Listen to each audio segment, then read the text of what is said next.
what is the editorial for the March edition of the Brenningsville newspaper. Everybody should have a copy of that editorial. It's, I think, titled 2016 U.S. Presidential Election and Feel the Blarney. And of course, the Feel the Blarney is a play on Feel the Burn, which is what people who are supporters of Bernie Sanders have begun to use as a kind of tagline. And we want to talk about the elections because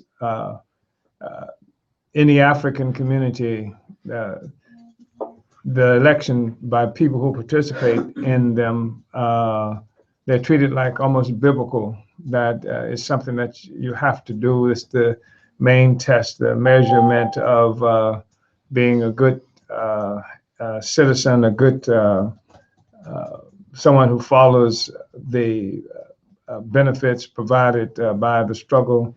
We died for the right to vote. Therefore, it's a sacred thing that we have to go out and vote.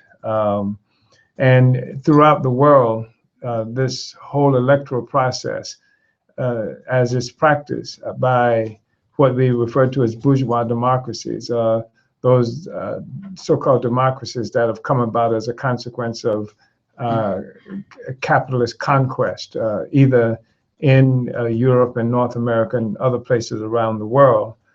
This has come to be how freedom and the rights of the people are measured. This has come to be how we make judgments about the validity of any society based on whether or not they have these elections.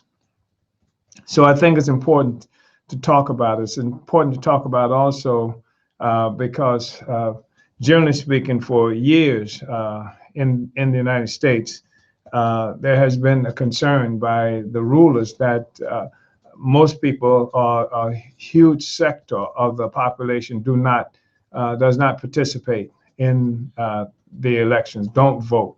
A number of people don't register, and then when people do register, you have extraordinarily low turnouts. You have low turnouts most of the time. In fact, the presidential election is a time when they see the highest number of people coming out to vote. And even then, it hasn't been something that the rulers can brag about. So now we've seen, especially since the election of Barack Hussein Obama, excitement generated by an election. And we see that a lot of Africans who otherwise would not have voted came out to vote. And similarly, a lot of white people who had not voted before thought they saw in Barack Hussein Obama something new, energetic, something powerful about what was happening, what was possible in this country, and they came out to vote. That happened twice, the first and second time Obama ran for office. Then we were coming to the elections 2016, where Obama was not on the ballot. And people were faced with the typical tepid kind of electoral process and faced with the possibility of it not generating any kind of attention and participation by masses of people. Now, participation in the electoral process is really important for the rulers because it is the thing that gives the ability of the politicians or the establishment to actually say that the will of the people is being exercised by whomever is elected. A lot of people participate, then it gives the ability of whomever is elected to be able to say that they are carrying out the will of the people, that this is the people's program, it's not just my program or something to that effect. So they like to have a lot of people come out. And it's always problematic when they don't.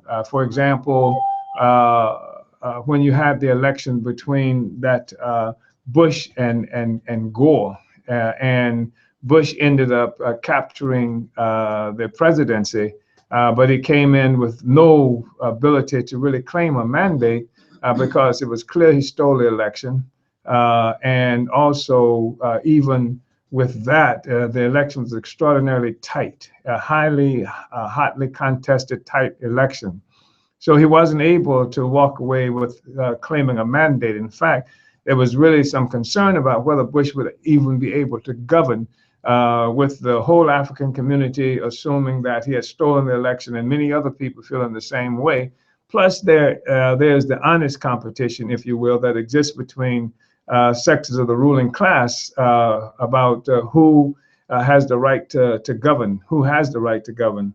And so there was real concern. And the only thing that rescued Bush's presidency was 9/11. And with 9/11, then everybody united around the president, and his mandate was established as a consequence of 9/11. Nobody can even remember what Bush stood for, what his campaign was all about prior to 9/11. But it's 9/11 that established him with a mandate. And that mandate was one that had to do with creating the security state that we are confronted with right now, where spies, everybody's spied on. That's now legitimate. War, murder all around the world has been given greater legitimacy because of 9/11. But it was 9/11 that rescued the Bush presidency and allowed him to claim some kind of mandate and be able to honestly claim that the vast majority of the white people in this country supported his presidency precisely because of 9/11. So now what we have to spice up the elections that has generated a lot of interest and concern is the candidacy of Bernie Sanders, for whom the Feel the Burn tagline was created, who challenged what has been characterized as the establishment candidate in the form of Hillary Clinton. And then there is the billionaire Donald Trump, who has crashed the party on the Republican side. And the kinds of statements and things that Trump has brought to the election has created a tremendous amount of excitement as well. Everybody's talking about. In fact, one of the things that Trump has done that makes this election cycle very interesting is that he has been able to run an election without having to spend much money on advertisement. And he's been given free media. And he's got free media because of what they have characterized as outlandish statements that he's made and things like that. So there's a huge amount of interest in the presidential election, and particularly right now in the on the Republican side because of the participation of Donald Trump. And to the extent that Trump has impacted on how the other remaining forces fighting for the nomination of the Republican Party deal with media as well. So because what has been proven is that George Jeb Bush, who came into the election with more money than God, and with all of the connections one would have thought necessary for winning, and spent millions and millions of dollars on media, was totally unsuccessful, and has disproved for them the idea that whomever has the most money that they can spend on media is automatically the winner in an election. Something is shaken, something is happening with this electoral process, and Trump is one of the manifestations of that. So now there's a lot of interest. Africans have assumed, for the most part, that Trump is what they characterize as a racist because of the kinds of statements that he's made about Mexicans and the statements he's made about Muslims. And then on the other side, there's Bernie Sanders. Bernie Sanders is and the other thing about Trump is really interesting because you see these these rallies. Trump has had huge, massive rallies of white people, mostly white people, who come out to offer support. And if you listen to some of the comments that they make, then for the reasons that they like Trump, and one of the things that strikes me most is that they say Trump tells it like it is. He's all opposed to political correctness, where you, and I like the term that one of them used, that he calls a spade a spade. And so you have these mostly lily white rallies for Trump. And then on the other hand, you have the Bernie Sanders phenomenon. And Bernie Sanders is the guy who, from Vermont, tiny Vermont, who has shaken up the Democratic Party race that was supposed to simply be a kind of inauguration of Hillary Clinton as the person who would carry the mantle for the Democrats, and who would simply participate only for, as a kind of formality, participate in the primary process and simply be crowned at the end of the day. And Sanders has shaken this process, and because he calls himself an independent, he calls himself a democratic socialist, and he's talking about creating a political revolution. And so you have these huge, mostly white rallies again. Okay, you got Trump with the big white rallies, and now Sanders with the big white rallies, and white people are generally excited on both ends of what one would perceive as a particular political spectrum. And so this has got a lot of attention because Sanders, well, on the one hand, you have Trump, who's going to build a wall, and not only is he going to build a wall, he's going to make the Mexicans pay for the wall that separates the Mexican people from the stolen territories of California, Arizona, well, California certainly, New Mexico, and Utah, and Colorado, and all those other places. So he's going to do that, and he's going to make a lot of jobs, and he's just going to be really, really, really tough and make great deals. So people are very excited about that because the whole idea of blaming Muslims, and Trump wants to prevent any Muslim from coming into the country. That feeds this real need of generally nativistic need for white people to blame somebody for the contradictions, and so the Mexicans and the Muslims can be attacked because of that.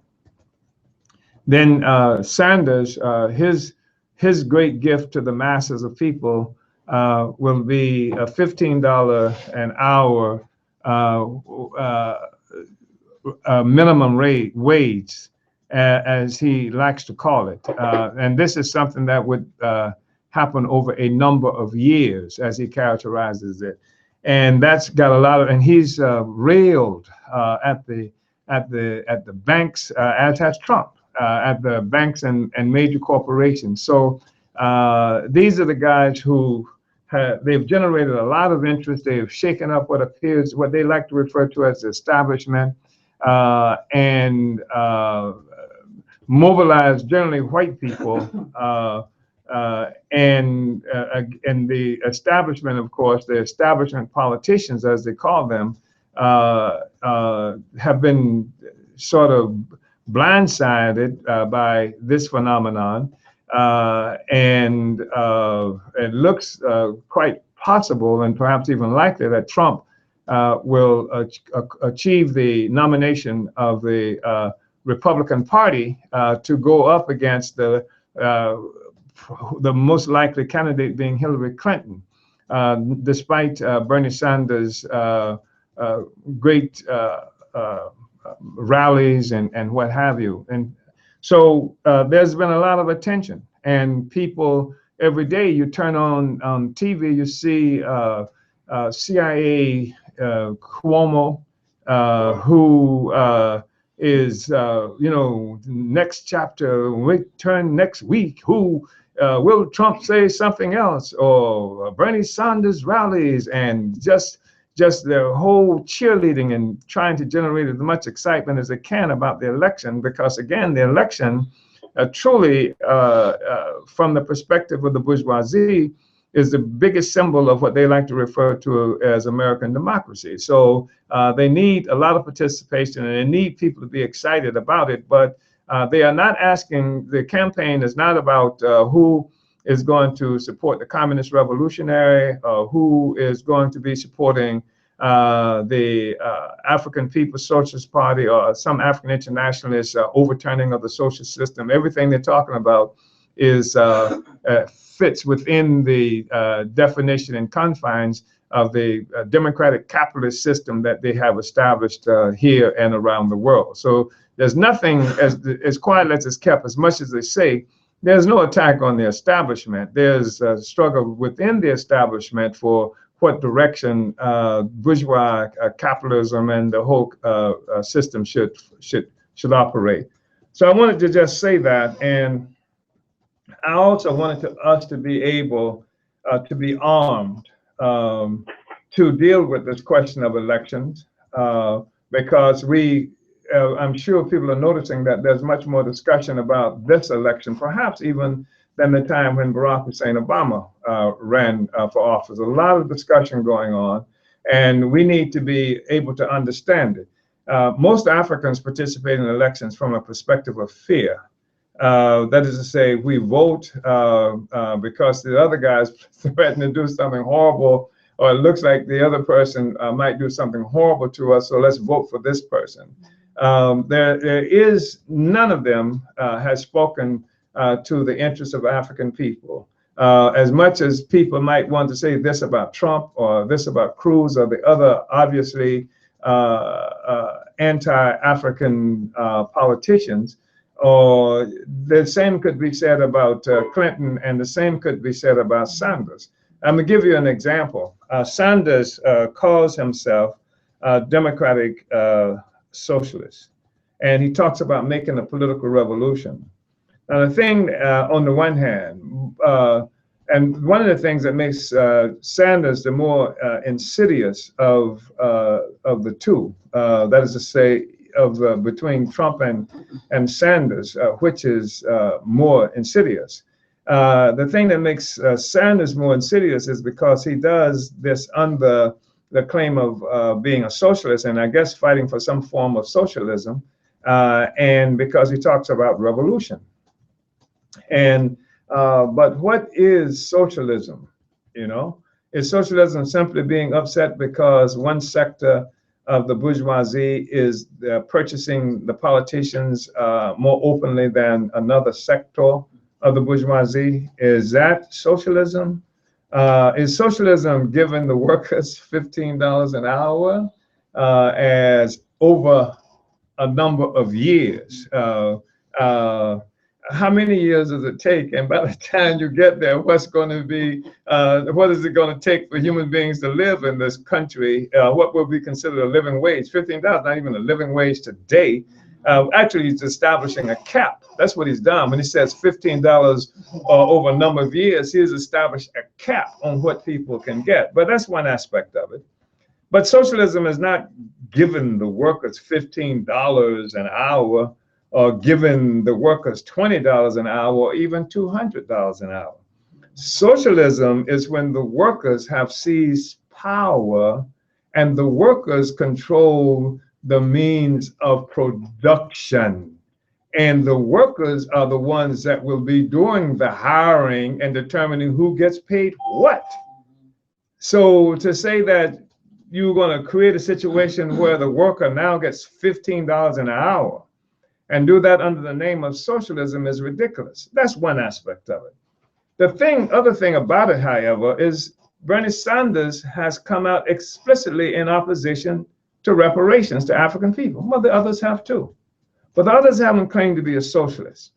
And socialism, again, the great contest between the masses of working people and the bosses in a country like the United States, is that the boss is stealing unpaid labor. They are working people and only paying them a percentage of what it is they produce, with the rest of it going to profit. They call that profit. And one of the big contests that socialists are engaged in is for the workers to take back the stolen value of labor that has been appropriated by the ruling class.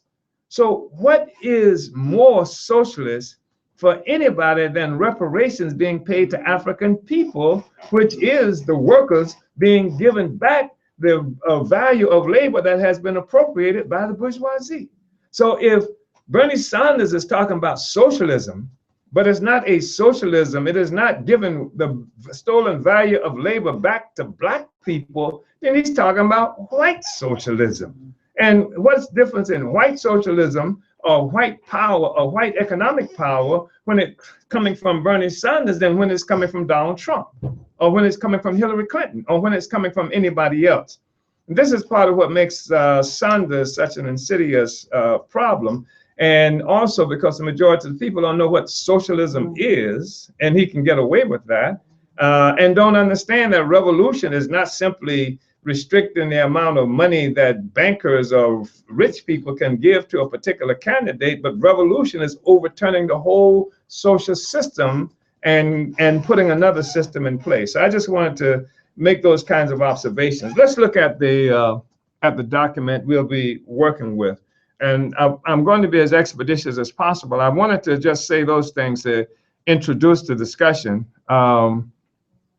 and also to help us perhaps deal with some of the concepts that are in the document that we'll work from. I'm going to read, and everyone should have a copy of this. This is from the March edition of the Burning Spear. Most of you will not have acquired the Burning Spear yet, but we sent this out to you. So you should have a copy of the study.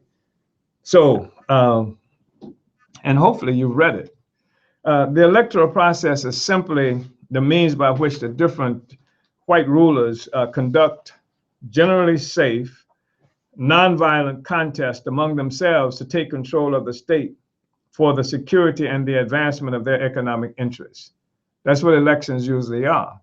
They're nonviolent contests. If you didn't have these nonviolent contests and the different economic interests were fighting for control of the state, they'd be doing it with guns. They'd be having warlords and groups over here like you do in some other countries where people arm different groups of people to fight for control of the state so that they can make sure that their economic interests are the interests that are being carried out.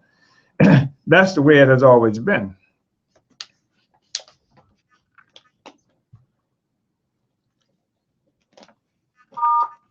That's the way it has always been. Muted and they can unmute themselves. That's the way it has always been, with the exception of some glitches that were overcome by occasional assassination and or forced resignations of offending candidates or office holders. And so generally it's nonviolent, but we've seen cases when there were certain problems, the crisis deepens, and then they'll assassinate a president, as in the case of Kennedy. They did that with Lincoln earlier on, and where they've actually forced, like Nixon, out of office. They've forced Nixon's Vice President Agnew out of office. Agnew, not, what was his name? Come on, what was Nixon's vice president, the one that they forced to resign? Anyway, they forced him to resign. They and even sometimes, you know, they assassinated two Kennedys, the guy who was running for office, and they even shot George Wallace.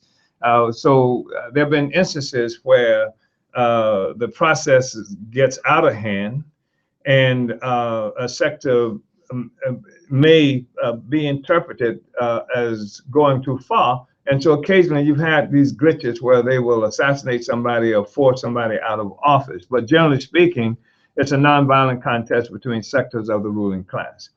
The Republican and Democratic parties in the US are the main political parties through which electoral wars are waged. The Democratic and Republican parties, like all political parties, are parties of a particular class. They are organizations of the advanced sector of a particular class, in this instance, the white ruling class. Generally speaking, the game is rigged to guarantee that only the ruling class, through these parties, are guaranteed easy access to the electoral process, especially during a presidential election. And that's a kind of understatement of the contradiction, because you have also the thing of the so-called electoral college. Is that what is characterized as? You have super delegates, and then you have the ability of getting on the ballot, even if you want to run for office as another party and things like that. Extraordinarily difficult to get on the ballot. I understand that I was talking to someone a couple of days ago, said that to get on the ballot in the state of Florida as a Senate ballot, as an independent, one has to get something like 124,000 signatures, or pay $6,000, etc. So there are all kinds of restrictions that people are not aware of, because most people are not trying to get on the ballot, and they are only familiar with the Democrats and Republican Party, even though there have been other so-called independents or third parties and things like that that have tried to break through. It's an extraordinarily difficult thing. It's a well-managed, rigged game. Generally speaking, the game is rigged to guarantee that only the ruling class, through these parties, are guaranteed easy access to the electoral process, especially during a presidential election. There's a guy who most of you don't know. His name is Willie Wilson. He is a self-made millionaire African out of Chicago, who is running for president, or a nomination from the Democratic Party. He can't even, they won't even let him. This is the literal truth. They won't even allow him to come to the sites where the debates are being held. He's actually been escorted away by security and armed forces, despite the fact that he's done everything that one's supposed to do in order to meet the requirements of being a Democratic Party candidate for the nomination. The electoral process is generally tame and insipid because of this, hardly inspiring participation by masses of people, because the thing is so rigged, so controlled, as nothing is on the agenda, nothing is on the campaign, on their program that would inspire Africans or people to easily to go and participate. So it's not like an exciting thing, generally speaking. Nevertheless, the people, like the white rulers themselves, are experiencing a profound crisis. It is a crisis of imperialism, a crisis of a system created by slavery and colonialism that is daily losing control of its bounty. The majority of people who are politically active attempt to advance their interests through the electoral process. This participation is a requirement within a system of white bourgeois democracy. The participation of the people gives the winner of an election the mass base upon which to assert white ruling class policies as mandated by the will of the people. This participation allows the president to claim that he or she is holding up the policies of the masses. So even locking people up, even spying on all the people around the country, they create a climate and stuff like that, and the person who runs for that. And generally speaking, within the United States, the pup that we have been experiencing for a long period of time, especially since the 60s, a public policy of police containment of African people. That's been the public policy. Everybody who runs for office runs against crime, which is black people, for more prisons, which is locking up black people, for all kinds of things like that. And increasingly what we now are looking at is terrorism and things like that, that creates a popular inspiration for masses of people, so that politicians who can claim to be fighting against terrorism, which is fighting against the interests of anybody who's resisting imperialism, especially in certain locations in the world, and especially the possibility they might come here, Uh, excuse me. So most of the politicians run for that, and a frightened white population usually votes for these guys, and then they can carry out the worst acts and crimes against the people around the world and inside the country, claiming to have a mandate from the people in order to do that.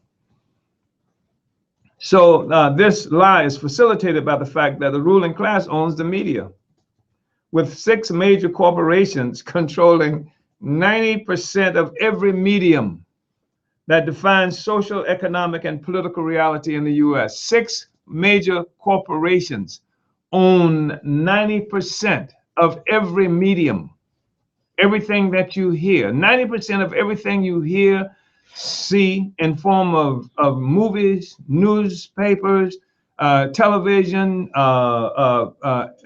even social media is owned by 6 major corporations in this country. This time around, however, during the 2016 electoral campaign for president, everything is out of whack. First of all, there were at least 25 candidates for the president, representing both parties at the start of the electoral system. Now, if we say that the electoral process is simply means for nonviolent contest between sectors of the ruling class for control of the state, which means that the ruling class is the only unity you can have around the bourgeoisie is the maintenance of capitalism, imperialism, colonialism itself. Then they have all these kind of tactical differences among themselves, depending on where their particular economic interests lie. Some have economic interests tied directly to war machinery, war production, and so politicians like McCain, who represents Boeing, the airline corporations, etc., who makes war machines and things like that. You will see these candidates are always talking about war, because it feeds the economic interest of the munitions and makers and things like that. And there are certain sectors tied primarily to oil or energy and what have you, and you will see them acting a certain way. Certain capital, certain of them are tied to the banking industry, to big finances, etc., and they will act a certain way. Some are tied to what they call technology, particular, and sometimes these interests are contending in terms of which of them needs more control of policies, more control of instruments of state power, taxing regulations, and things like that. And they run their own guys for office to guarantee that they can have the most control. They're not running against capitalism. They're just running against contending with each other within the capitalist system to try to make their interests their supreme interest. All of them come together to protect capitalism. All of them want to advance the interest of capital, and few of them will do enough to expose the fact that this arrangement exists. They don't want this arrangement to be something that's obvious to the people. When Boeing is running against the interests of the .com or the technology, they don't say this is who is at war. They have politicians who put forth certain kinds of policy that advance these interests and cover them as though they're speaking to the interests of masses of people. It's going to get jobs for you. It's going to do all these other kinds. It's going to protect you from the enemy who's outside trying to get in, and the enemies who's inside who's trying to harm you. It's going to. These are the kinds of things, but they are their own policies, their own economic interests is what's driving these policies. It's important for us to understand that. So you got 25 candidates. And what that means is the bourgeoisie is split. The crisis of imperialism is such that you got 25 different sectors of white power with its own representative out there trying to get control of the state. And this is extraordinary. I mean, 17 candidates. They had so many candidates running for the Republican nomination that they had to have 2 tiers. They had to have 2 sets of debates going on at the same time. That's a split bourgeoisie. The bourgeoisie is split to hell. And because of the crisis of imperialism, and that's a crisis that's been caused by people around the world, including in this country, who are struggling against the arrangement that allows for imperialism to be successful. The parasite is under assault from a lot of different angles. So, secondly, the white rulers in their hubris, certain they control the general narrative that they created, dismissed out of hand the candidates that would offer them the biggest problems. Donald Trump, the Republican celebrity billionaire, and Bernie Sanders, the self-proclaimed Democratic socialist from Vermont, running as a Democrat. Both Trump and Sanders, along with Republican Ted Cruz, recognized the disenchantment of the people and struck out to win an election based on this disenchantment by running against the system as they defined it. Trump, Sanders, and Cruz, while presenting themselves as outliers not controlled by the system, are tackling the same issues that has plagued the system they claim to defy. The same questions that all of them are talking about. It's not like these guys have introduced any new element, any new question to the debate. When Trump talks about building a wall, he's talking about doing what the Jewish state is doing already in Israel, that's supported to the max by the United States, by liberals and so-called right-wingers in the United States. He's talking about a wall that's already existing to some extent, separating Mexico, the illegal border between, the illegitimate border between the United States and Mexico anyway. And he's talking about policies that every one of them is talking about some way or another, but they're not just as blatant in terms of building a wall. The wall exists, whether they put it up now. They got special police already, special police organization, ICE, and other kinds of things that's designed just to deal with Mexicans coming across the border. And we know how they treated Africans from Haiti who were coming into this country versus people who were coming from Cuba. So what is it about Trump that makes him so outstanding and outlandish? Why don't we hear that walls are so bad when it comes to the theft of the Palestine, and the fact that the white nationalist Jewish state has got this wall, and every day talking about more walls and destroying people's homes and stuff like that? It's not a question of democracy. It's a question of exposing that there is no democracy. And that's what Trump is doing by in the way that he's running his campaign. So we say this includes the issue of immigration, terrorism or resistance, big money in politics, power of the banks, wage and income gap, and loss of U.S. authority around the world. This, all of them are talking about that. What makes Trump different? The big problem is that Sanders, Trump, and Cruz fought against the established, tightly controlled, prevailing ruling class arrangement and vetting system to go directly to the people for approval. Because you can't get elected if you from outside of this arrangement, and the bourgeoisie is already set up. These are the things you're going to talk about. This is how it's going to be said, and these are the parameters within which you have to work. And that's the thing that makes the election so dull and nobody interested in them. But so there's a setup that's there, which means that the issues which are really roiling people, if people talk about them, you have to talk in codes. You can't be explicit in your statement like Trump and Sanders are explicit in their statement. And you can't do this because there's a concern that if the discussion gets out of hand, or there has been this discussion, that it could go anywhere and the whole thing could blow up. That's one aspect of it. But the other aspect of it is there's a bourgeoisie that understands, and a sector of the bourgeoisie that understands that you're losing the confidence of the masses of the people because the people are not being attracted to it. Everybody distrusts the politicians. Everybody, Clinton has a trust problem. All the other politicians trust problems, etc. And so how do you go directly to the masses of the people and then keep them in the system while fighting, quote unquote, against the system? And Trump and Sanders becomes the response to that, all fighting within the bourgeois system. So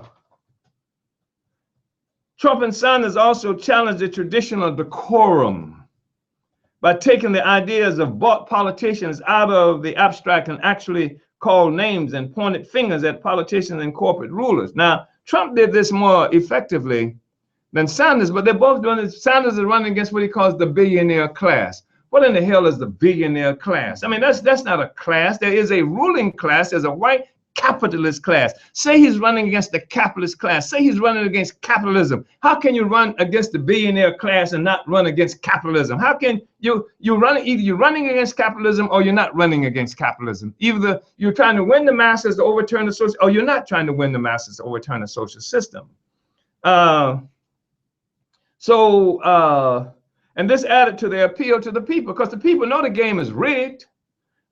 They simply stated what the people already knew, but had no idea of how to deal with within the established electoral process. So why should I vote? I know all of this stuff is out there. I know that the game is rigged. I know that the banks and the politicians lie. They control everything. So why should I vote? Now, according to Trump and Sanders, they can. They don't have to abandon the colonialist capitalist system or even the Republican Democratic Party of the white ruling class. It's not certain that either Trump or Sanders will be successful in capturing the nomination of their respective ruling class parties. They have, however, succeeded in mobilizing the people into the safe embrace of both parties. So if their candidates lose, does that mean this capitalist system is in trouble, or that they're going to now become revolutionary communists or black nationalists, African internationalists or something to that effect? Or if they win, does that mean that socialism is here, Bernie? When Bernie wins, is there socialism now in the country or something to that effect? Hell no. Moreover, it is likely that their candidacies will result in the improvement of the Democratic and Republican parties, forcing them to overturn the ossified process to become more effective in selling the message and program of the white ruling class to the masses without having to give up anything. I guarantee you, the next election, you're going to see a Republican and Democratic Party much more effective, much more efficient in trying to round up people and opening it up to some extent to improve the appearance of democracy and the people's participation, if at all is possible to do it. The one thing we can be sure of, whatever the outcome is for Trump and Sanders, the real winners of this electoral campaign will be the capitalist colonialist system that won't be scathed by the intra-bourgeois contest. It's not going to be affected at all. Not in that fashion. Most African observers of the presidential electoral process have already assigned Trump to the racist camp. Most find his opinions about Mexicans and Muslims repugnant.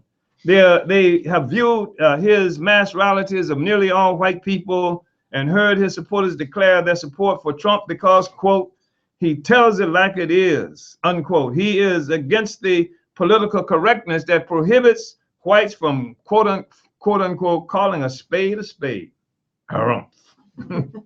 Indeed, some militant African pundits have declared Trump to be a proto-fascist, with all of the attendant horrors that's associated with this notion. It is Sanders, however, that represents the more insidious threat. Sanders has also mobilized thousands of mostly white, mostly young, enthusiastic people in rallies throughout the United States. Like Trump on the Republican side, Sanders has sorely staggered the main bourgeois endorsed candidate Hillary Clinton, embarrassing her for her ties to finance capital and her fidelity to Obama's wars. It's really interesting because Trump is to the left of Clinton and Sanders on the war question. Trump is the only one who says that Bush lied, that they knew there was no weapons of mass destruction, that it was a huge error, a problem to have attacked, Iraq, etc. The bourgeois media, as in the case of Trump, humored Sanders as an impossible threat to their plans until it was too late and he gained traction with the masses of white young people. What makes Sanders a bigger problem, however, is the fact that he is sweeping up the disaffected masses by using terms like socialist and political revolution, giving political neophytes the impression that his is a genuine challenge to the existing social system. Sanders calls himself a socialist. His socialism, however, is not the socialism that is the early stage of communism, the socialism where the white ruling class state has been defeated and the workers in arms have become the new state. Sanders' promise to the workers is a measly $15 per hour minimum wage cap to be achieved over a number of years. Real socialism places the means of production in the hands of the workers, not a mere $15 per hour minimum wage guarantee. Sanders' political revolution is only a threat to the electoral system directly dominated by particular sectors of the white ruling class, undermining confidence in the political shell game by openly purchasing politicians, something that Trump is also exposing. So you got Trump was the proto-fascist and Sanders, the pseudo-socialist, both, fighting against the same symptoms of a crisis of capitalism. His revolution does not promise to overturn the capitalist system that relies on the ongoing permanent exploitation of Africans and the peoples of the world for its success, the real basis of the wars for which he condemns Hillary Clinton for endorsing. Sanders' democratic socialism does not allow him to condemn the white nationalist settler state of Israel that is responsible for untold misery heaped upon the people of occupied Palestine, while being in bed with the most malignant reactionary Arab regimes that are pursuing Obama and Clinton's wars. Sanders is the white man who has refused to support the demand for reparations by the US and imperialism in general to African people. Indeed, Sanders, even as he faces severe electoral limitations for his white campaign, has made no specific policy initiatives favoring African people in the US whose enslavement and brutish treatment made the US possible. Nevertheless, there appears to be a growing number of Africans being attracted to Sanders' campaign because of his criticism of the billionaire class and his promise of a $15 per hour wage cap. And this is interesting because what Sanders is doing is modernizing what has already happened to us. What has happened to us is that we have been, what's the minimum wage now? $7 and what? 25 cents an hour, something like that. $7 and something an hour, which means that Africans have achieved a $7 and something an hour raise since slavery. That's without Sanders. We got $7.50 an hour since slavery. And now, and that's a promise of 17, because many people don't even get that, right? And now Sanders is talking about $15 per hour minimum wage cap after a certain number of years. His easy demagogic bluster about a political revolution also appears to have won some of the high-profile black militants to his camp, such as Danny Glover and Spike Lee and what's the rapper's name? Killer Mike, and what's the person's name who is the guy with the big hair and the three-piece suits, the professor, Cornel West, and all of these folks. This is because, unlike the African People's Socialist Party, none of them is serious about real revolution, the actual capture of black political power in our own black hands. None of them is talking about the complete destruction of the colonialist capitalist system. I think somebody corrected me here, because that should be is talking. We, the African People's Socialist Party, are preparing to govern. We see no future for African people or the people of the world under a white nationalist capitalist colonialist system. At best, the Bernie Sanders campaign is an attempt to rescue capitalism and the ongoing oppression of our people through appropriation of militant language and taking it to masses of people. Ironically, most of his black supporters have refused to even call for revolution or socialism before now. It took an opportunist white man to use the term socialist and revolution as an attack on both socialists and revolution to win the support from these Africans. Sacrificing the long-term interests of the masses of African workers for short-term advantages of other social forces is called opportunism. The bourgeoisie in socialist revolutionary clothing is a case of using socialist and revolution to fight socialist and revolution. In reality, the road to capitalism is painted black. African internationalism and the African People's Socialist Party provide the GPS to that destination. So that's the text of the editorial. I just want to say that one of the things that causes such a dilemma for many militants, African militants, when it comes to these elections is because they have no plan, no intention ever to have power, to take power over our own lives, to be self-governing people. And because of that, they are always trying to maneuver and find a way to get along with or impact on or otherwise have a relationship to those who have power.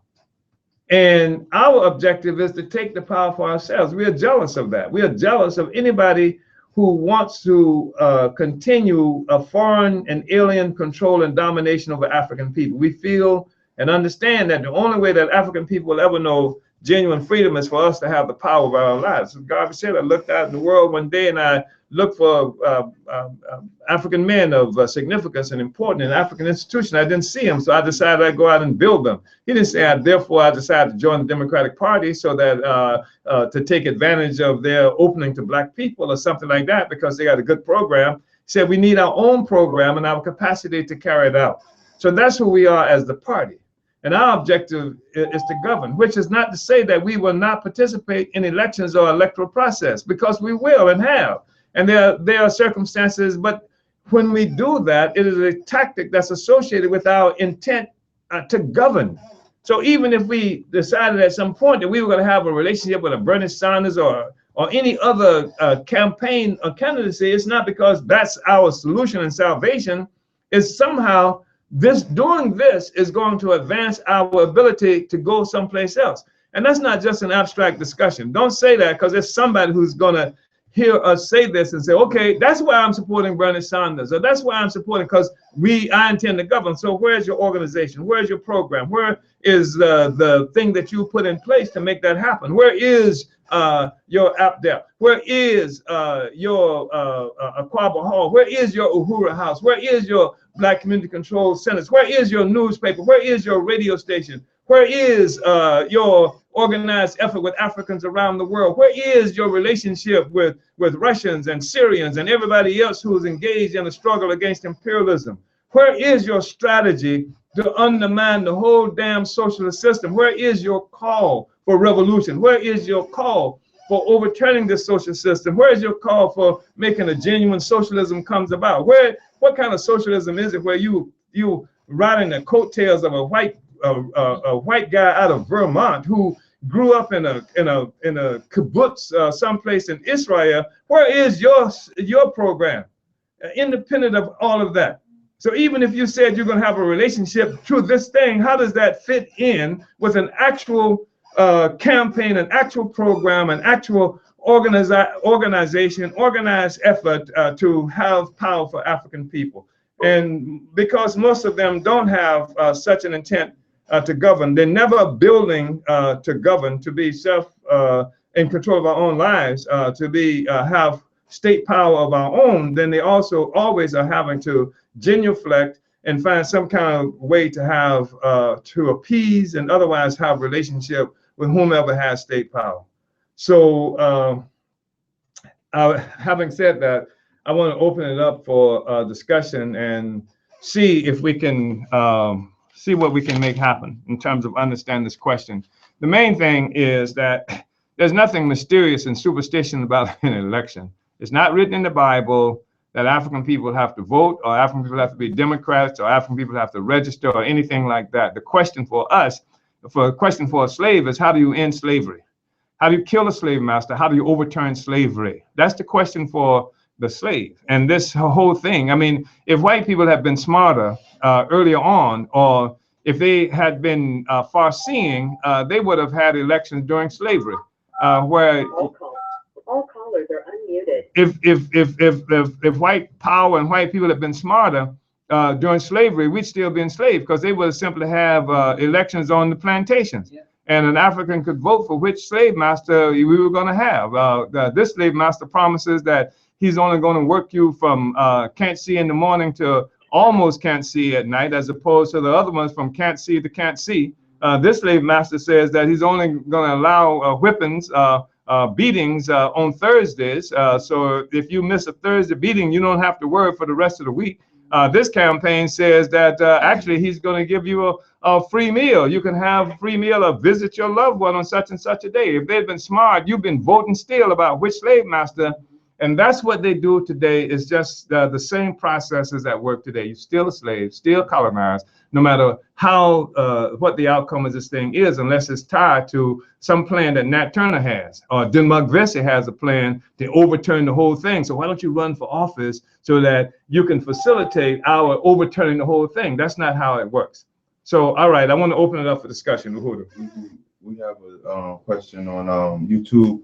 Each one, teach one.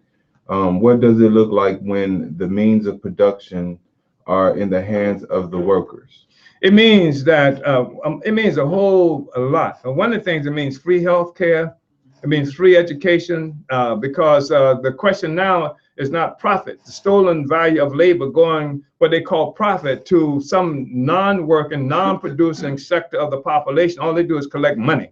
And they're the ones who say that you can't have what they call welfare, because it makes a assumption that somehow they get money from some mysterious place, as opposed to from the working people themselves. All money, all value in society come from production. And the people who do the producing are the working people. The people who own it are the people white people who don't work. And so what it means is that now that their people can put the resources, what they call profit, goes into building houses and building streets and infrastructure, and also returning, when we come to power, it's going to be part of an effort to give everything that was stolen to Africa back to Africa, including black people, and all the resources that you see in these places like that. It means that a miner won't have to go into a mine that's unsafe, because the workers are now the ones who determine what's safe and what's not safe. And the prophet's not going to say, send somebody into the mine or work in other unsafe kinds of conditions, because the workers now have power.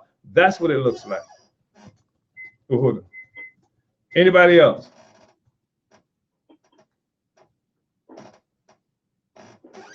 I think we removed the mute. So if the Uhuru,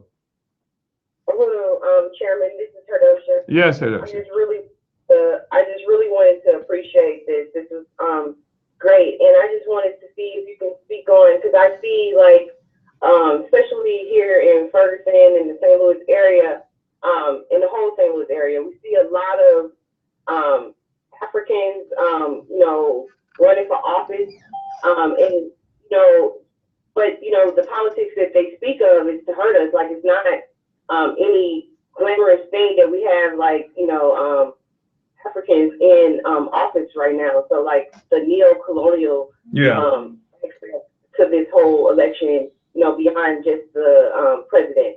I think that's really important, because I see that in Ferguson, the feds came up with some kind of agreement that the Ferguson city had to unite with in terms of police treatment of Africans and this kind of stuff.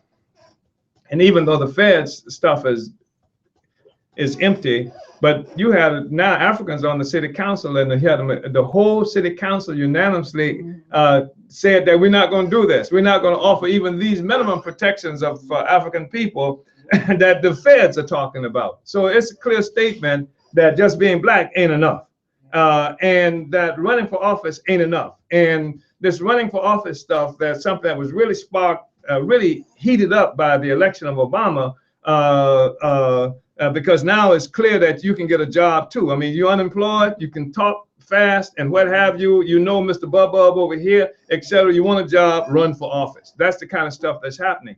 And what has to happen is that first of all, African people ourselves, even our own organizations, we will start challenging these guys in the electoral process, because it's important for them. Neocolonialism in the United States, primarily, but not exclusively, is something that comes about through the electoral process. A Negro runs for office in the name of the people, and sometimes not even in the name of the people, and gets elected and carries out the will of white power. But usually the Negro can do that because there's nobody else from the revolution who is contending with that person to force onto the agenda a legitimate discussion about the interests of African people.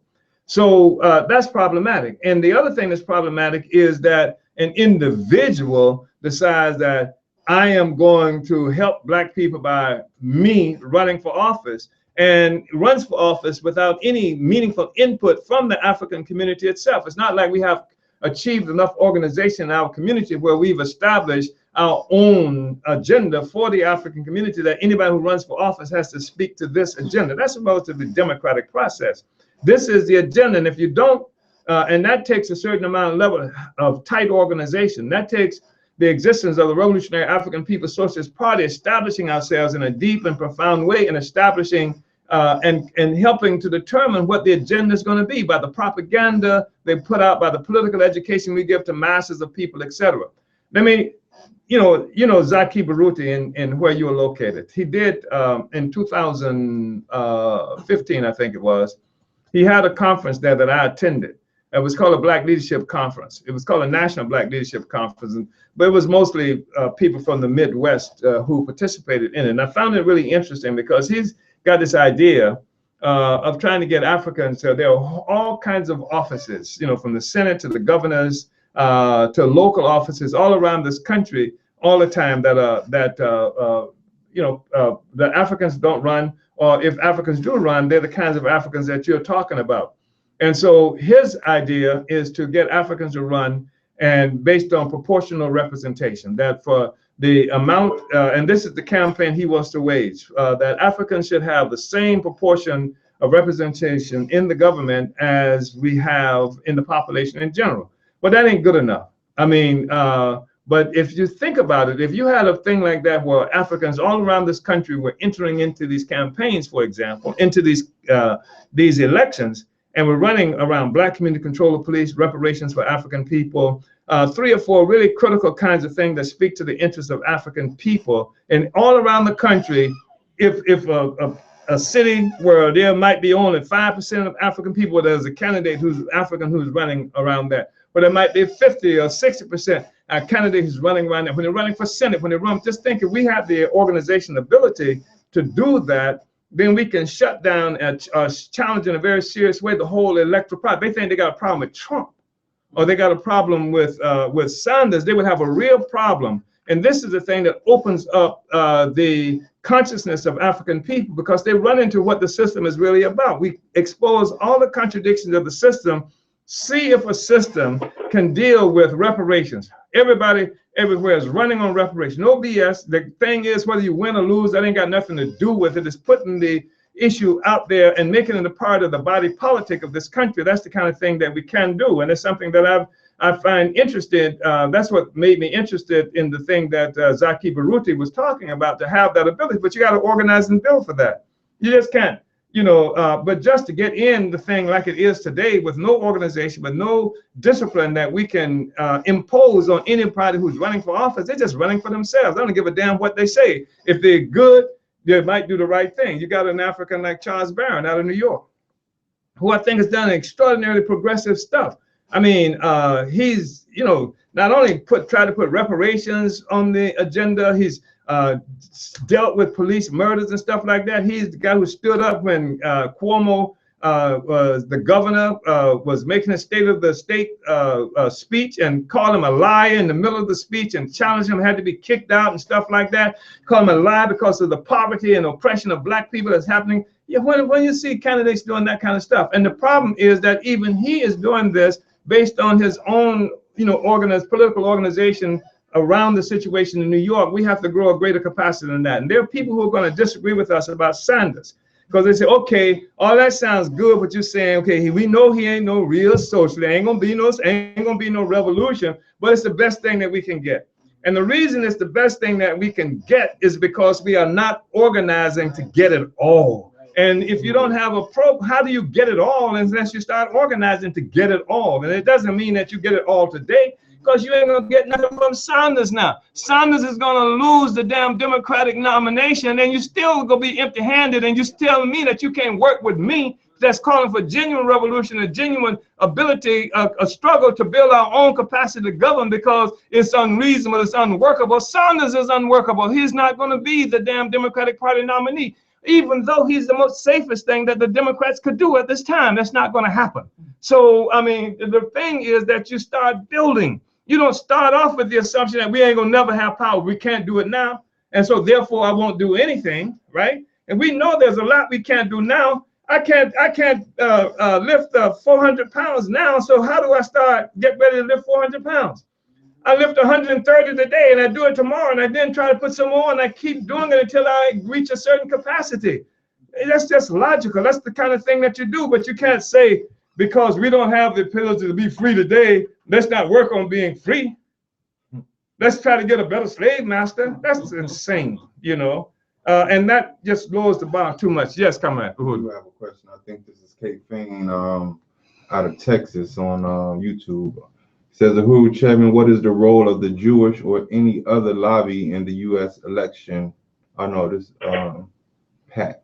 I guess it's Pat. I don't know who that is. Oh, okay, but it doesn't matter. What's the question? What's the role of Jewish or other lobbyists? Yeah, what's the role of Jewish? What is the role of the Jewish or any other lobby in the U.S. elections? The role is to have their ways, to make sure that their political agenda is the one that is carried out, that's endorsed, that's created. Africans don't even have the ability to do that. We don't even have to do that. We got an African who's running for the president, is the president, and you got to lobby this Negro. You understand? You don't hope it, but we don't even lobby him. But let me just tell you this. You talk about lobbyists. The thing is that every candidate that's running for office, with the possible exception of Trump, has a campaign that's run by lobbyists. Yeah. Lobbyists run the campaign. Corporate interests run the campaign.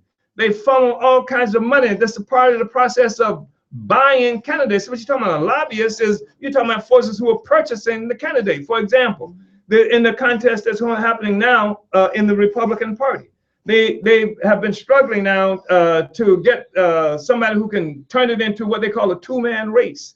And so they say now Rubio is just tried on Saturday. And what Rubio attempting to do is to prove to what they call the donors,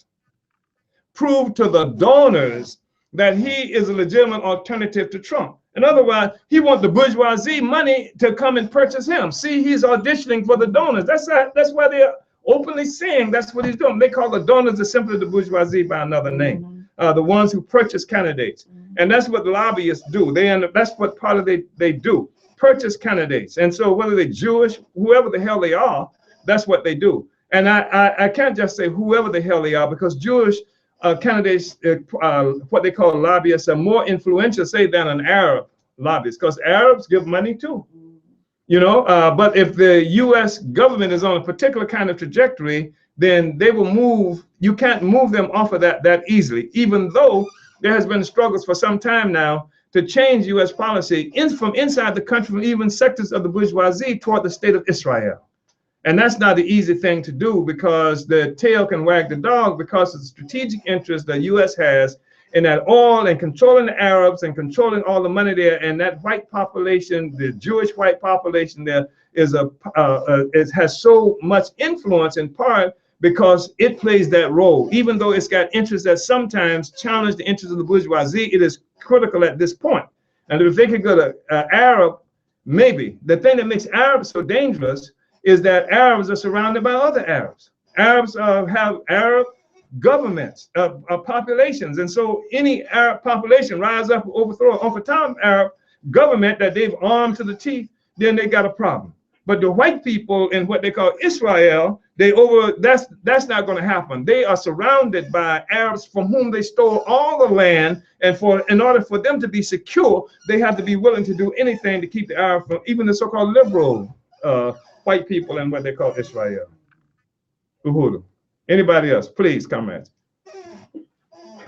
Uhuru. This is Day. Day.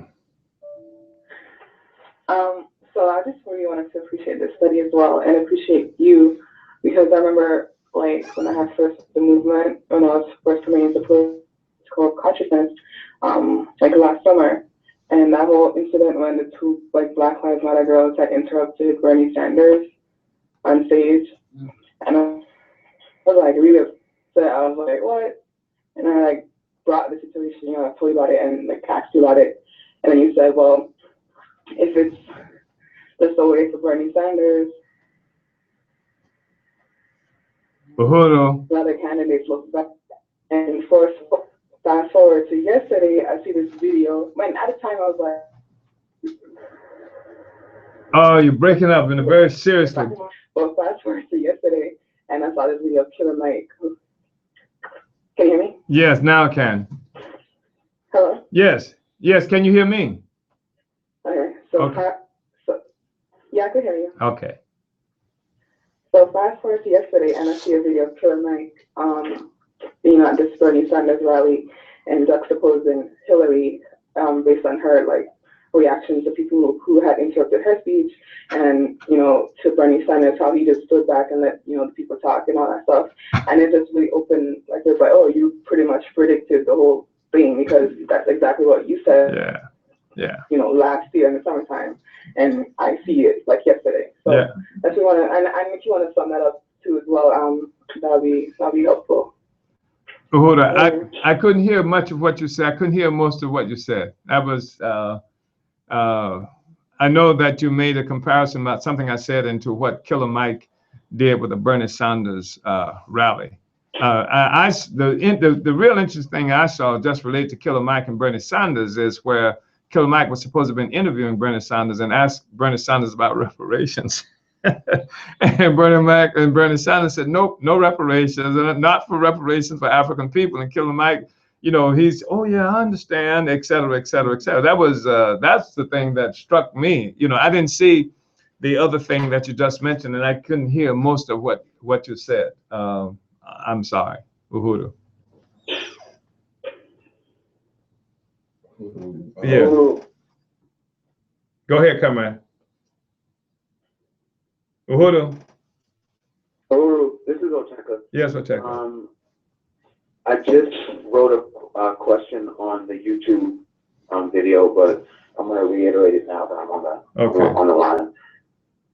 The question is regarding a conversation that I had with someone who was interested in the party, and I get it a lot, and I know you probably go over it all the time, but how do we respond to Africans, particularly who believe that Obama did not have enough power to oppose the white nation anyway, so why should we trust, or why should we think that Obama's the enemy, that mentality. And then also, how do we deal with Africans who don't understand, or at least the way I understand it, that like, even if we had someone in office, like it's harder, I don't know, let's just talk about like that. I think that the condemnation of Obama is because he's a phony, he's a traitor to African people, because he could have said, I'm running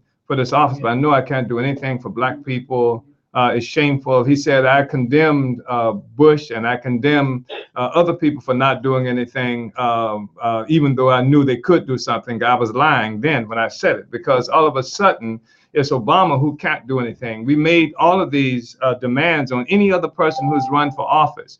We've criticized them all for not doing anything about African people. It's only when it comes to Obama that we say he can't do it. And if he can't do it, then why is he any use to us? And if he is no use to us, he should say, I'm no use to you, and other than lying to the people, because he's a liar.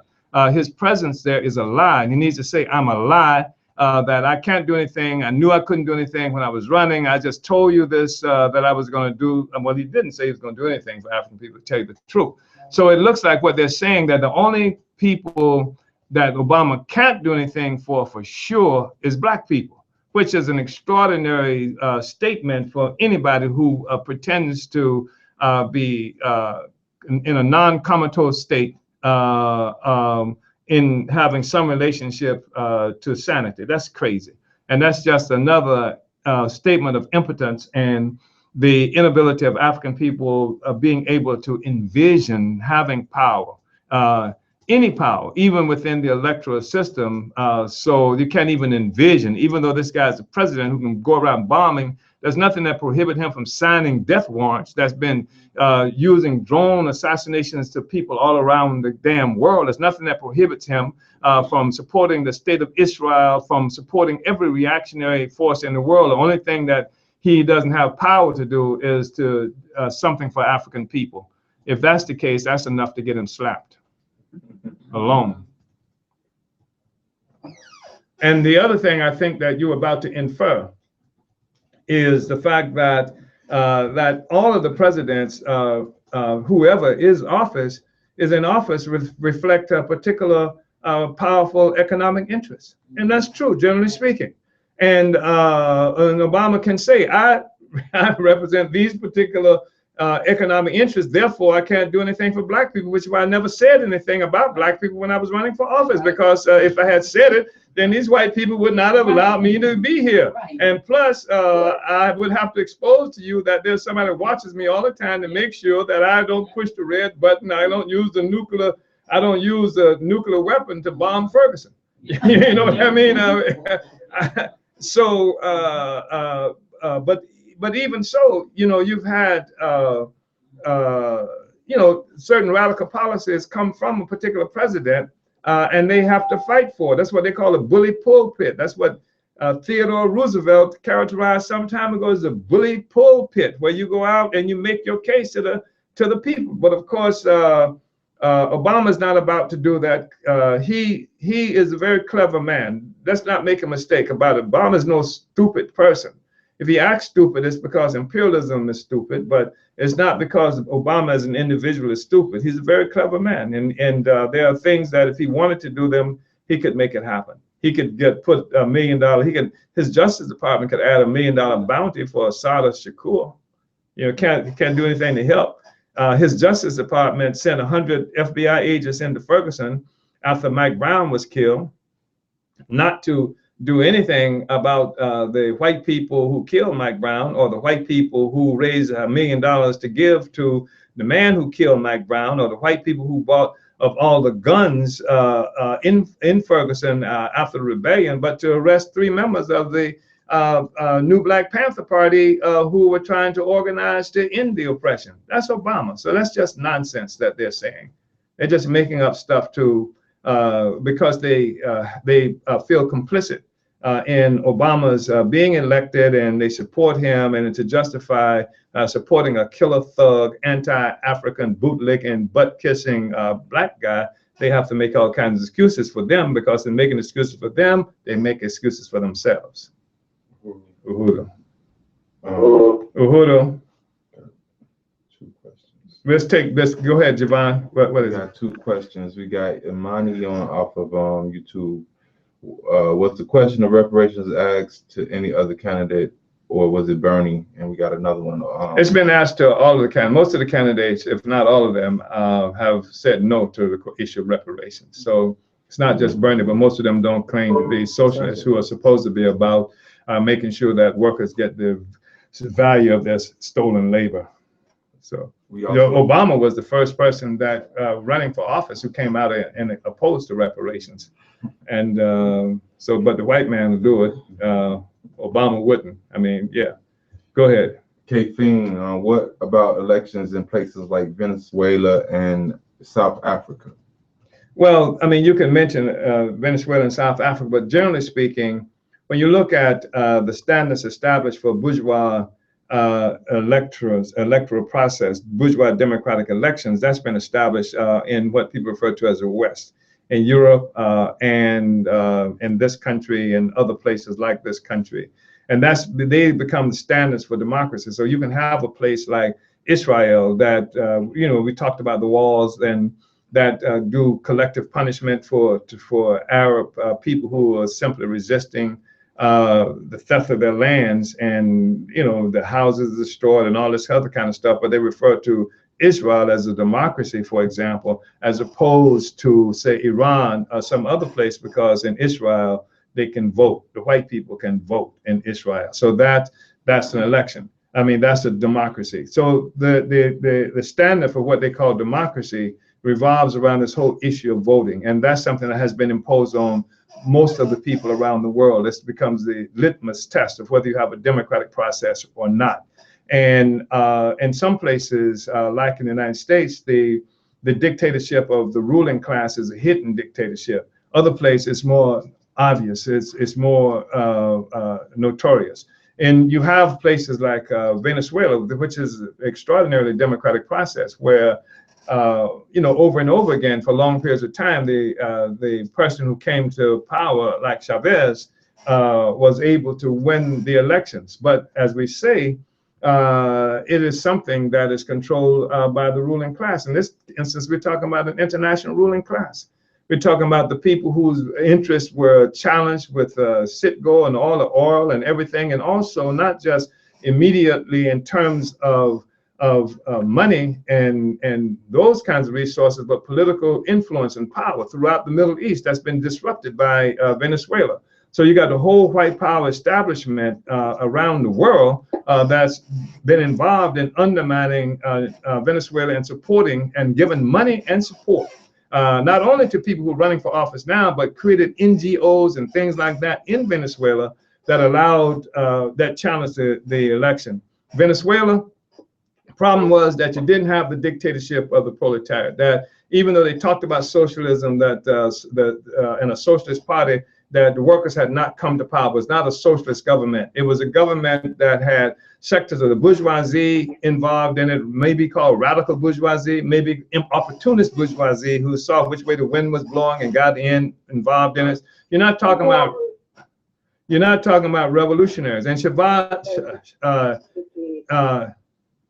please mute if you're not speaking. So and these people, please mute if you're not speaking. Please mute. And so in Venezuela, the government was not able to exercise dictatorship of the proletariat, and the bourgeoisie, once out of power, is more dangerous than it is ever. It has the connections internationally.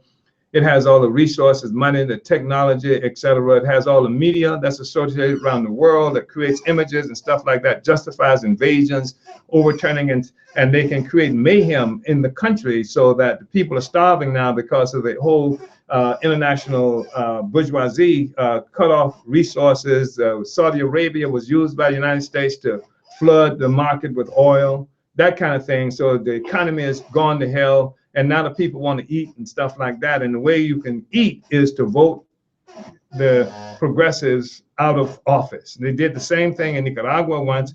That's Venezuela. In terms of South Africa, you have a bunch of Negroes who went to power using the electoral process, did not overturn the government, did not crush the white nationalist bourgeoisie. And the workers did not go to power like they did not go to power in Venezuela. And what they had instead is the black petty bourgeoisie in the form of the African National Congress, who now act as custodians of white owned resources in South Africa and commit the same kinds of offenses. In every election that they have, there is one that allows Negroes to run within this system to try to get control of the management of white-owned corporations that's bleeding black people in South Africa. What has happened in both Venezuela and in South Africa, the workers are going to have to come to power, overturn all of that, and take back our resources. Then an election, if you have them,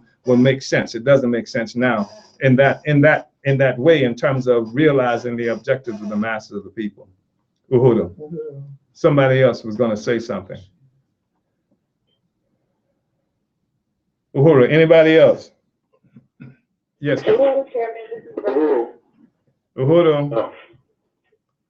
This is not a question. I just wanted to appreciate this study, especially because I had a very similar conversation on elections last night with a group of my friends. And long story short, only about 2 of us believe that, the system cannot be reformed. The rest of us, they believe in voting. So I'm glad that I have something like this so that when we do get back on this conversation, I can either make sense of this because there was a lot of things I was saying, but I felt like I didn't know how to articulate myself well enough. So I appreciate something like this so that now I can either make this to them or, watch it again and have more of a solid way to say my opinion. Uhuru. Our objective from the African People's Socialist Party is to take power of our own lives. We are intolerant of anybody else governing over, ruling over Black people.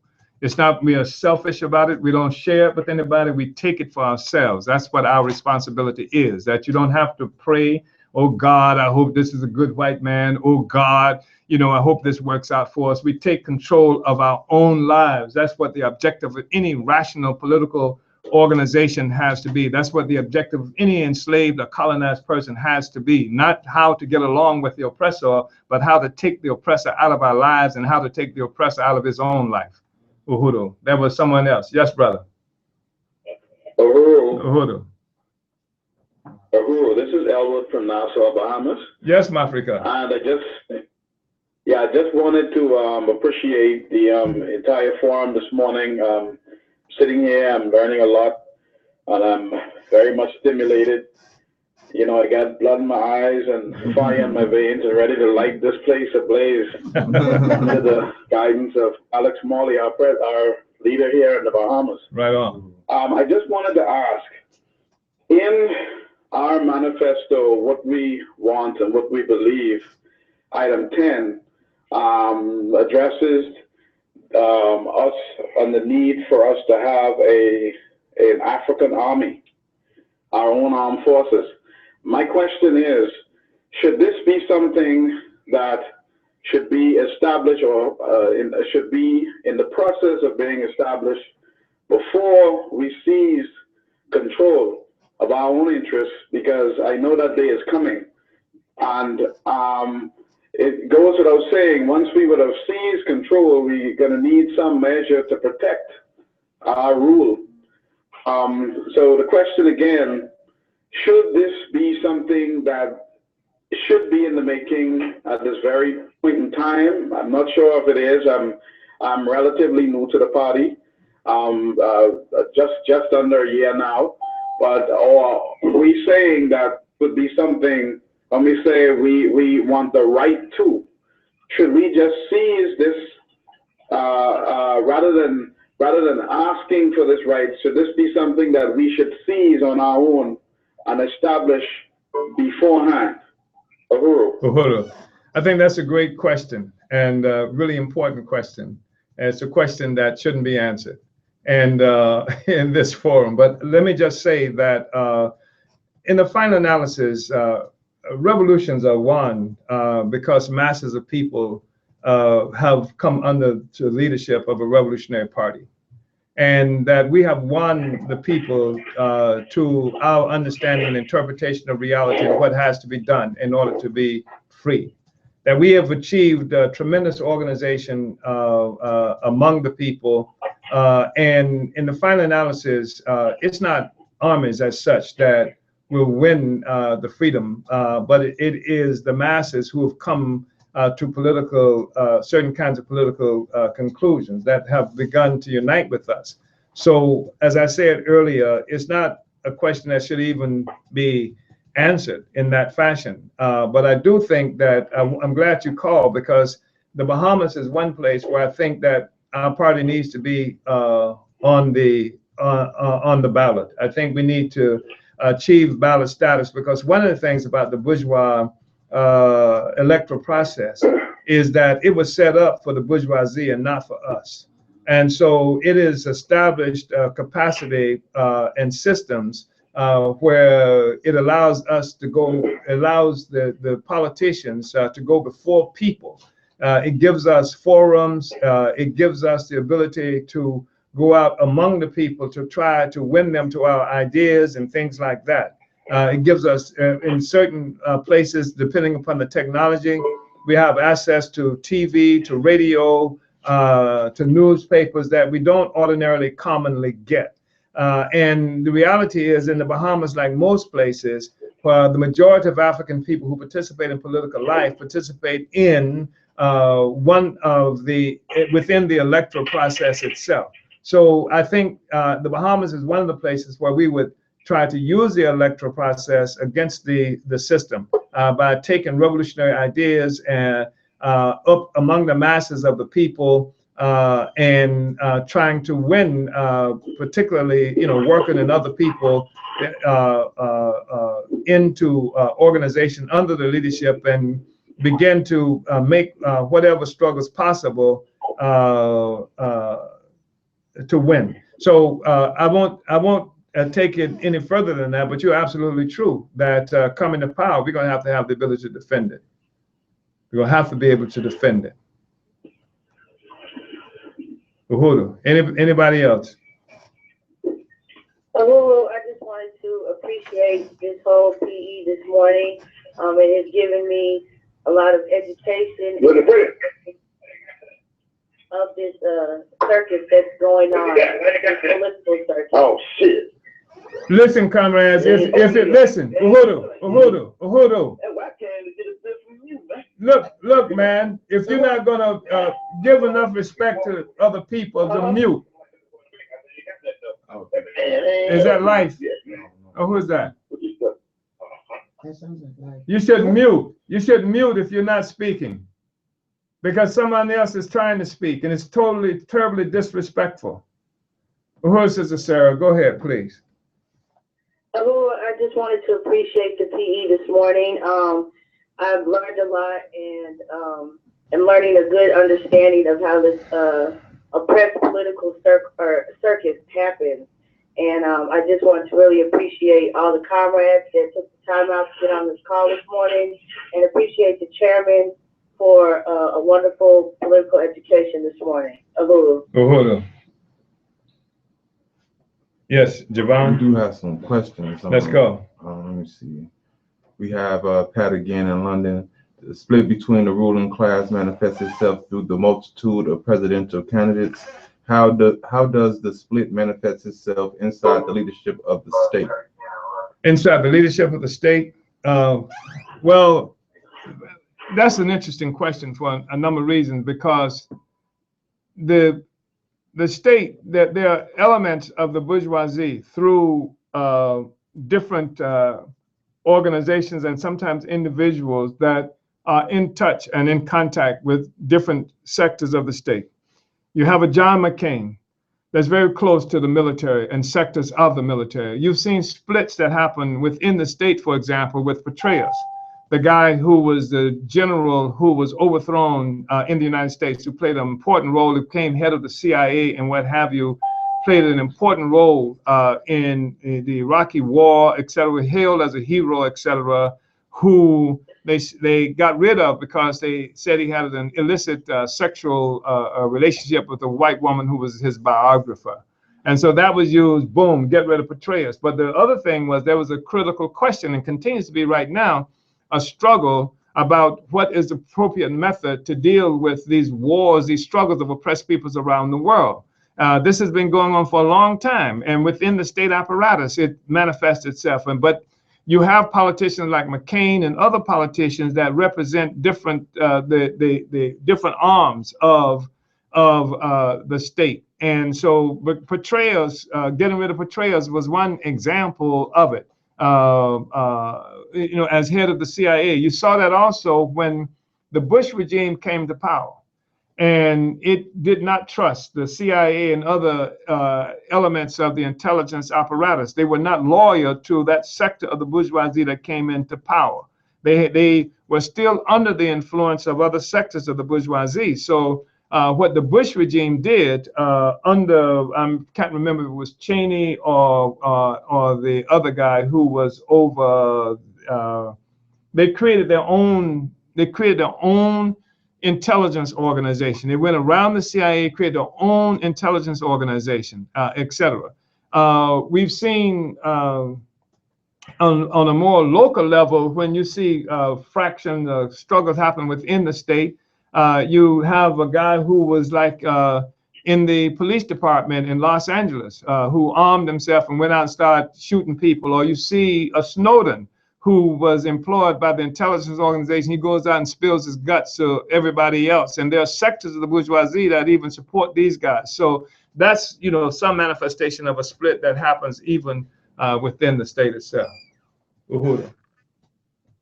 Yes. Yes. This is Elwood again. My apologies. I got disconnected. I got a voice message saying that it was temporarily unavailable. So just want to apologize if you tried to raise me in the chat group. Uhuru. Okay. Burning Spear Editor-in-Chief Day Steer says she's asking, who Chairman, my friend believes in registering Africans to vote. How do I explain to her that this is not an answer for us? Well, I think that, again, the question is, there are two aspects to this question.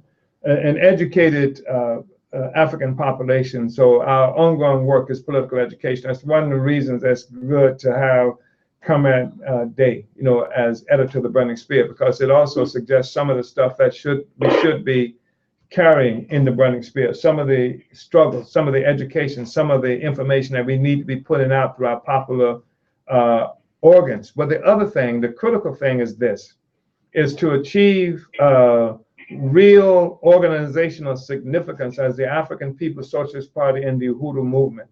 And all these communities that we live in, to take out our campaigns, to help build the Black is Back coalition so that we change the narrative. We are the ones who will determine how African people are perceiving the world.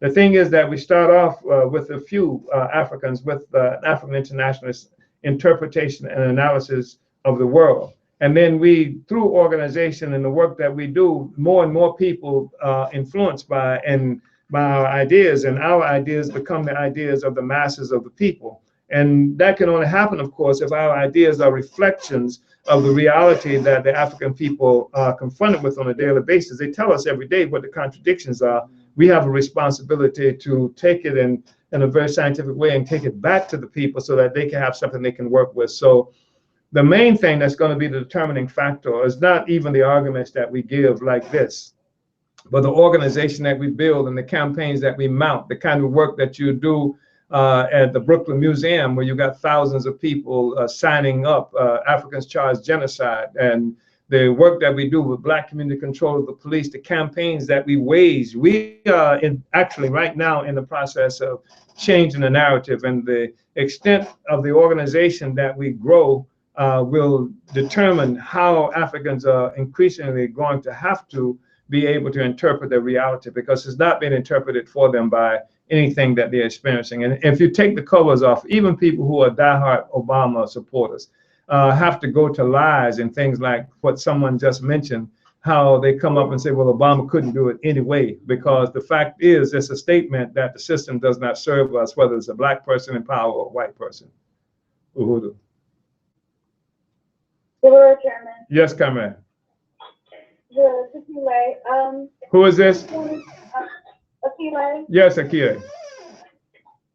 I just really want to appreciate this discussion and appreciate you for summing up this election for, those who look at the election and don't really understand what it means, and it just think that it's a typical election and don't understand that the chaos that's surrounding it is a prime example of imperialism on its deathbed. So thank you for this and helping us to understand what this election really is. Uhuru. Listen, one of the great difficulties that most Africans have that keep them tied to the electoral process is they do not believe we can have power. Otherwise, this would be a moot discussion. Nobody would be talking about, given the fact of all that happens to us, all that we experience. If there was a belief that we could have power, then the discussion would be entirely different. Then we'd be talking about how do we get the power, as opposed to this silly stuff about should we register to vote for somebody who we know everything has about the history of this relationship teaches us that it will never serve us. It has never served us. Your mama voted, your grandmama voted if she could, etc. It hasn't done a damn thing for us. It hasn't done anything for us in the United States. Hasn't done anything for us in Haiti, hasn't done anything for us in the Bahamas, hasn't done anything for us on the continent of Africa, that we haven't solved a single problem through the electoral process, not one. And and even when you have, like in Congo, we said the last honest election that happened in Congo was the election of Lumumba. Even that wasn't honest. Well, Lumumba just overcame all the contradictions associated with it, and then to make sure that it didn't work, they killed him. And the same thing has been true in every other place. So the elections do not solve our problems. What solves our problems is political power. And that means that we have to build the organization that will capture political power. And we have to do it. If it doesn't happen today or tomorrow, we have to keep building on it. Because if you can work forever, knowing that election has never worked, knowing that sometimes they ain't gonna let you vote. There's even a question of whether every however often, whether they're going to even reinstate the Voting Rights Act. Every day you look up, there's a challenge. There are places out there putting greater restrictions on whether black people can vote. They don't say black people, they say you have to have certain kind of ID. How are you gonna get ID when most of the time, you know, ID identifies you to the state, the police, and all other kinds of things that's in your way all the time. So there's an ongoing assault on our ability to vote. And then on the one hand, then on the other hand, you see these clowns running for office. You hear the question of whether the elections, the Republicans can actually win the presidency without a certain number of black people voting, without a certain what they call Hispanic voting. On the other hand, you hear the contest between Hillary and Bernie Sanders now is whether the minorities will, does Hillary have a lockdown on black voters and the so-called minorities? So they see us as critical sectors, but only as pawns in the game that they play. Only as pawns in the game that they play. So what we have to do is change the game and have to go and fight for our own power, and then they become the pawns depending on whether or not we even want to play the game with them. But the point is that we have to be for our own power. That has to be the top of our agenda, more important than anything else. We should determine, given our history, given the history of ourselves as a people, that no one else should ever govern us again. We have to have self-government, or we will continue to face the kinds of contradictions that we have faced historically and that we face even to this day. So we have to, what is it coming? Got another question. We just deal with the one question because I think there are announcements and stuff we have to make, right? Yeah. Uhuru. She is Trophy.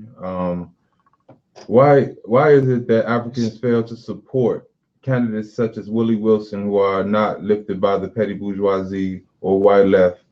Do you think that would change if he were more of a radical? Well, first of all, Africans don't know Willie Wilson is out there. I mean, I doubt if there are many people other than even in this call. I thought there are not many people who even know there's a Willie Wilson out there, one thing. And secondly, Willie Wilson suffers from the very same contradiction that most of the people we're talking about. He's a damn Democrat. And when I say he's a Democrat, I mean his political base is like with the Democratic Party. That's where he's trying to make everything happen. He gives support, economic support. He's given money to the Nation of Islam. He's given money to the Urban League, big checks to these guys. The Urban League, he gave, I think, more than $100,000 check. And they wouldn't even allow him to participate in the debates. When they had the debate between the Democratic Party candidates, they wouldn't allow Willie Wilson to even participate. So he is not working from an organized base of struggling for revolutionary Black power. That's why we ran an article on one occasion, I think, on the Hoover News, and we had something about Willie Wilson struggling for Black power. He was struggling for Willie Wilson power. He was not struggling for Black power. But I think that's part of the issue, that it's an individual campaign that's trying to get the Democratic Party to accept his participation. It is not a campaign that has won African forces by going directly to masses of African people and building an agenda that people would embrace as their own. So somebody needs to mute. So, comrades, I want to appreciate everybody's participation in this discussion. And I know that there are a few things that we have to go ahead and deal with in terms of announcements, that I want to make them as quickly as possible so that we can end the study on time. Do you have announcements, comrade? Yeah. Well, I have one. Is Dazi on? Okay. So one announcement I want to make is on April 9th and 10th in New York City. The Black is Back Coalition for Social Justice, Peace, and Reparation, an organization that I chair, but one that has participation of various other kinds of organizations, will be holding a conference, a national conference on the 2016 presidential election. Excuse me. We'll have a national conference on the, can we mute this? We'll have a national.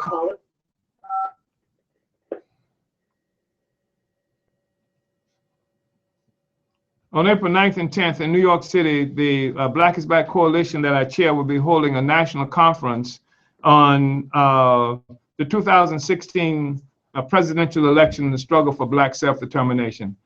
We don't have the exact location yet, but we know it's going to be 9th and 10th. All callers are muted. And we know it's going to be. All callers are unmuted. We know it's going to be in New York City, and it's going to be on the 9th and the 10th.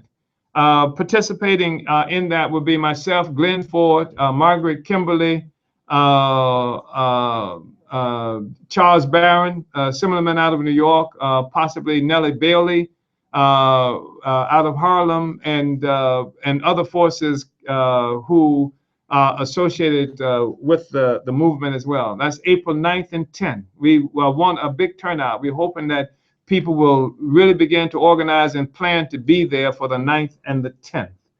I want to say also from July 2nd through July 30th, there is going to be a month-long intensive political education and training in St. Petersburg, Florida. So we are trying to get as many of our forces as possible to come into St. Petersburg to take advantage of this training, ideological, political training, organizational training. It's going to go on every day for a month. It's going to be extremely intense, and it's going to give people an opportunity, a capacity to go back to particular areas and to do the political work that's needed. And this, of course, is people in the party, people who are coming into the party organization that we are having to participate in that. That's going to be in St. Petersburg, Florida.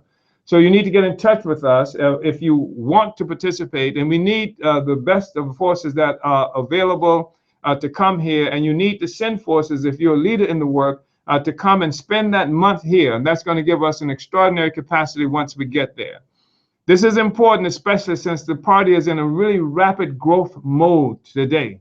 And it becomes necessary for us to escalate the whole process of developing cadre, of developing the political education, the organizational capacity of every member in order to protect the organization, protect the revolution, and to advance our struggle. So that's going to be like a really important event that people should participate in.